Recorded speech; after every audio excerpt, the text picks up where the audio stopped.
Ada manusia yang merasa menjadi hakim bagi keyakinan orang lain, seolah surga dan neraka dibuka berdasarkan izin dari lisannya. Tapi sayang, ilmu mereka seringkali cuma sebatas tawa sinis dan komentar penuh prasangka.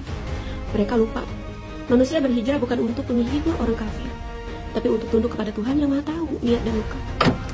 Lucunya, ketika aku menyampaikan kisah, bukan isi yang mereka timbang, tapi suaraku, wajahku, suku asalku, dan bahkan bentuk tubuhku. Betapa dangkalnya mata yang menilai hidayah dari penampilan, dan betapa kecilnya hati yang merasa besar hanya karena belum tersentuh cahaya Tuhan. Katanya diskusi lintas iman, tapi ketika seorang masuk Islam, yang mereka lintasi bukan akal sehat, melainkan batas-batas etika. Mereka cari-cari celah bukan untuk paham, tapi untuk menyerang. Seolah-olah keimananku adalah penghinaan terhadap kepercayaan mereka. Padahal, aku hanya memilih apa yang menurut hatiku benar. Dan yang paling menyedihkan, ketika wanita menyerang wanita lain hanya karena perbedaan jalan hidup. Tidakkah kita lelah diwarisi dendam, diwarisi bias, diwarisi warisan kolonial yang menanamkan bahwa muslim itu harus dicurigai, dan mu'alaf itu harus diuji sampai berdarah-darah? Saya tidak butuh validasi dari manusia yang mencibir, karena saya tidak memeluk Islam demi mereka. Saya tidak berbicara untuk didengar oleh telinga yang bising, tapi untuk hati yang mau berenung. Kalau memang ingin berdialog, kenapa yang keluar justru hinaan?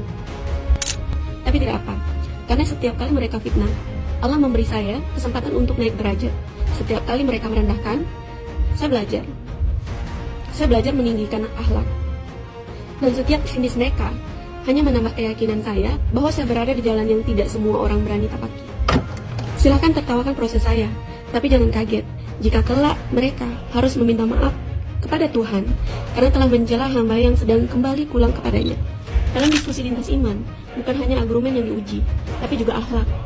Kalau imanmu membuatmu mencela orang lain, barangkali yang kau imani bukan Tuhan, tapi egomu sendiri. Untuk saudara-saudara saya yang sedang berhijrah, jangan takut hinaan manusia. Mereka mencibir karena mereka tidak tahu rasanya disapa oleh cahaya setelah gelap. Kita sempurna, tapi kita sedang berusaha.